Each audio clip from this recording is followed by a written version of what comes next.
Hello friends, good morning and welcome to my channel Rajshree lifestyle. আশা করি সবাই খুব ভালো আছো, আমিও ভালো আছি। চলে আসলাম আবার একটা নতুন ভিডিও নিয়ে। আজ হচ্ছে বুধবার দিন সকালবেলা। তো আজ আমাদের এখানে ভোট আছে। তো আমি সকালবেলায় শরীরটা উঠে প্রচণ্ড খারাপ করছিলো, চোখ মুখ দেখে একটু বুঝতে পারছো না, আজকে শরীরটা একটু খারাপ করছে। কোথাও যাওয়ার আগে যদি এরকম একটু শরীর খারাপ হয় তো ভয় ভয় করে। তো এখন যাচ্ছি ওই বাড়িতে, কারণ আমার ভোট এখন এখানে তো আসেনি, ভোট ওখানেই। আর ওই যে ব্যাগ ভর্তি করে মামামের সমস্ত খাবার দাবার, মামামের যাবতীয় খাবারের জিনিসপত্র সব মায়ের কাছে দিয়ে আসবো, কারণ মা সেটা ব্যাগে নিয়ে নেবে। আমি অত ব্যাগ ক্যারি করতে পারবো না। তো এমনিতেই তাও আমার মামামের, তোমাদের দাদা ভাইয়ের প্রচুর ব্যাগ হয়ে গেছে। তো ওই জন্যই মামামের সমস্ত খাবার দাবার মায়ের কাছে দিয়ে আসবো। মায়ের ব্যাগ তো মা একাই তো। তো মামাম কালকে নতুন চটি কিনেছে, এই যে। তো ওটা এখনই পরতে হবে ওকে, ওই জন্য ও পরে নিয়েছে।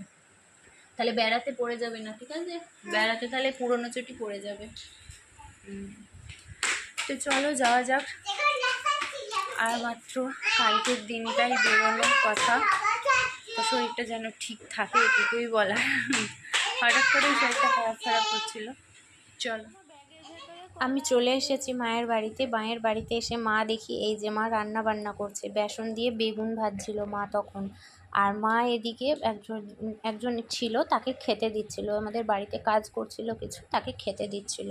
আর দেখো আমাদের গাছের কাঁঠাল একটু গলে গলে গেছে, কিন্তু প্রচণ্ড মিষ্টি, ভীষণ মিষ্টি, খেতে খুব ভালো লাগলো আমার। অনেক দিন পর আমি আমাদের গাছের কাঁঠাল খেলাম। আর এই যে মামাম এদিকে খেলা করতে শুরু করে দিয়েছে, আর দিদা এখানে বসে বসে এই সব নানান রকম গল্প করা হচ্ছে। আর দিদার আজকে বিপত্তারিণীর ব্রত ছিল, তো ওই জন্য ওই যে দিদা সবার জন্য সুতো রেখে দিয়েছে, তো মামামকে পরিয়ে দিচ্ছে। মামাম এখন ওই সুতোটা পরছে। আর আমার জন্য আর দিদা করেনি এবার। তো আর 3-4টে আছে, তো সেটা তোমাদের দাদা ভাইয়ের, দাদার, আর সোনু আর পিকুর। তো আমার জন্য আর দিদা এবার করেনি। তো এখন আমি বসে পড়েছি খেতে। আজকে যেহেতু পঞ্চমী, বাড়িতে রান্না বান্না করতে নেই, কিন্তু আমার মায়ের বাড়িতে রান্না করতে আছে। তো আমি সকালে একটু পরোটা খেলাম আর বসে পড়েছিলাম আম নিয়ে। আর এদিকে দুপুরবেলায় এখন মার প্যাকিং চলছে। দিদি সমস্ত কিছু দিয়ে গেছে, সোনুর জামা কাপড় সমস্ত কিছু, ব্যাগ, ওর যাবতীয় জিনিস সব কিছু দিয়ে গেছে। তো এখন মা সেগুলোই গুছিয়ে নেবে। তো বাচ্চাদের জিনিসই বেশি হয় বলো তো। আমার মামামের আর সোনুর জন্য এই যে এক ব্যাগ ভর্তি খাবার নেওয়া হয়েছে শুধু, কারণ ওদের কখন কি মন হয়, কখন কোনটা খাবে। এবার বাসের ভেতরে তো সব কিছু তো সব সময় নামা যায় না। তো বাসের মতোই চলবে। তো এখন আমি বসে পড়েছি খেতে। তো আজকের মেনুতে মা করেছে ডাল, ভাত, আলু পটল সয়াবিনের তরকারি, আর বেসন দিয়ে বেগুন ভাজা। বিকালবেলা দাদু চলে এসেছে। দাদু এসে সবার টাকাগুলো নিচ্ছিল, মানে যারা যারা বেড়াতে যাবে তারা দাদুর হাত ধরে যে কজনে যাচ্ছে, তো সেই কজন দাদুকে সব টাকা পয়সা মেটাতে এসেছিল, সেই গল্পই করছিল। তো আমি চলে করলাম। তো আবার কিছুদিন কি খাবে না খাবে, তো ভাবলাম আজ একটু রুটি ওকে খাইয়েই নিই। তো কালকে আর রুটি খাইনি, ওই জন্য ভাবলাম ওর জন্যই আবার করলাম। তাছাড়া করা লাগতো না আমার, আমি খাবার বাড়ি থেকে নিয়েই এসেছিলাম। চারিদিকে সমস্ত জামা কাপড় সবার একেবারে ডিবি মেরে নিয়ে বসেছি। অবস্থাটা দেখো ঘরের। তো এখন এই যে প্যাকিংটা ফুল কমপ্লিট করতে হবে, কাল 1টার মধ্যে বেরোনোর কথা। তো আজকেই আমাকে সব কিছু কমপ্লিট করতে হবে। তো চলো গুছিয়ে নিই, তারপর আবার দেখাচ্ছি তোমাদেরকে। সো ফাইনালি আমার প্যাকিং ডান। তো এই যে কটা ব্যাগ হয়েছে দেখো, একটা বড় ব্যাগ, তো একটা পিঠ ব্যাগ আছে, রাক্সাক আছে, আর আমার সাইড ব্যাগ মামামেরও ব্যাগ আছে কিন্তু। তো এতগুলো ব্যাগ হয়েছে। তো এখন আমি রাতের খাবার খেতে বসছি। তো এখন ভাত মা পাঠিয়েছিল, আর ওই যে সবজি, আর ছিল চানা মশলা। তো এখন সেটাই খাইয়ে নেবো। আর মামামকে খাওয়ালাম দুধ রুটি। Friends, good morning. সকালের সমস্ত কাজকর্ম কমপ্লিট করে মামাম মেয়ে দুজনাই মামামকে একটু পড়তে বসিয়েছিলাম, এখন আমরা শুয়ে পড়েছি, তাই তো। তো মামাম এখন যাবে স্কুলে। তো গুড মর্নিং বলে দাও। Good morning. তো ফাইনালি আজকে আমরা কোথায় যাব? বেড়াতে। হ্যাঁ, যাবো আজকে বেড়াতে। কোথায়? কোথায় বেড়াতে? তো আমরা কোথায় বেড়াতে যাচ্ছি সেটা মামাও জানে না।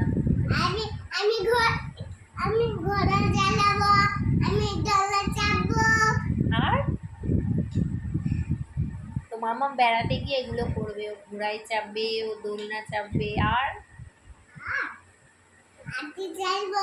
হাতি চড়বে ও, আর ওই ভাগ চড়বা, তাই? আর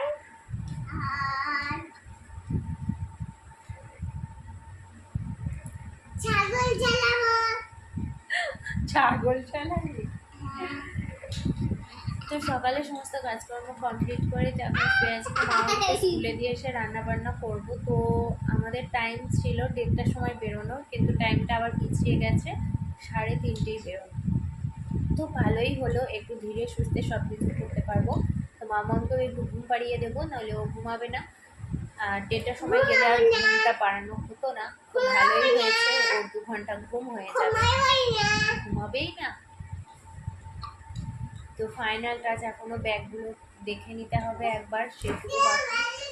এখনো প্রচুর কাজ আছে। তো ভিডিওটা আমি যাওয়ার আগে এন্ড করবো। তো যাওয়ার সময় থেকে আমি আবার নতুন একটা ভিডিও স্টার্ট করবো। চলো আবার পরে দেখা। বসিয়ে দিয়েছি রান্না বান্নায় হচ্ছে পটল ভাজা, মাছের ডিম আছে, এখন পটলগুলো ভেজে নিচ্ছি। আর আজকের মেনুতে হবে শাক, পালং শাকের তরকারি। তো অনেক দিন বাড়ি থাকবো না, তো সমস্ত রান্না বান্না থেকে ছুটি। আজ মনে হচ্ছে পুরো সংসার জীবন থেকে এবার আমি ফাইনালি মুক্তি পেয়েই গেলাম। তো আজকে একটু জমিয়ে রান্না বান্না করে খেয়েই যাই। তো তোমাদেরকে বলা হয়নি যে আমি কোথায় যাচ্ছি। তো চলো ফাইনালি আজ এখন আমি রিভিল করেই দিই। তো আজকেই যেহেতু বেরোবো, আমি যাচ্ছি শিলং, মেঘালয় শিলং, তো আসাম ট্যুর। তো আমার অনেক দিনের পর মামামের যখন 9 মাস বয়স ছিল তখন আমি গেছিলাম পুরী বেড়াতে। তারপর অনেক দিন কোথাও যাইনি, প্রায় 2-2.5 বছর হয়ে গেল। তো সমস্ত অনেক দিন পর আমি যে বেড়াতে যাচ্ছি, আমি ভীষণ এক্সাইটেড। আর মনের মধ্যে কেমন একটা ভয়ও কাজ করছে, কেমন কেমন একটা লাগছে। তো মামাকে আমি খাওয়া দাওয়া করে ওকে ঘুম পাড়িয়ে দিয়েছি। তো ঘুম থেকে উঠে তারপর খাওয়া দাওয়াটা করে তারপর রেডি হব। তো বাসের টাইম একটুখানি লেট হয়ে গেছে, আগে বলেছিল 1টা, বাট এখন বলেছে 3টে। তো ওই জন্যই মামাকে ঘুমটা পাড়ালাম, নইলে ঘুমটা পাড়াতাম না। তো আমি যাওয়ার সময় থেকে নতুন একটা ভিডিও স্টার্ট করব। তো চলো বন্ধুরা, আমি ভিডিওটা এখানেই এন্ড করছি। যদি কিছু ভালো লেগে থাকে ভিডিওতে, তাহলে অবশ্যই do like, comment and share. আর যারা এখন আমার চ্যানেলটিকে সাবস্ক্রাইব করোনি, আমাকে ভালো লাগলে, আর অবশ্যই আমি ঘুরতে যাচ্ছি, সব কিছু যদি তোমরা জানতে চাও, তাহলে অবশ্যই আমার চ্যানেলটিকে সাবস্ক্রাইব করে নাও। আর পাশে থাকা বেল বাটনটিও প্রেস করে দিও। তো চলো, টাটা।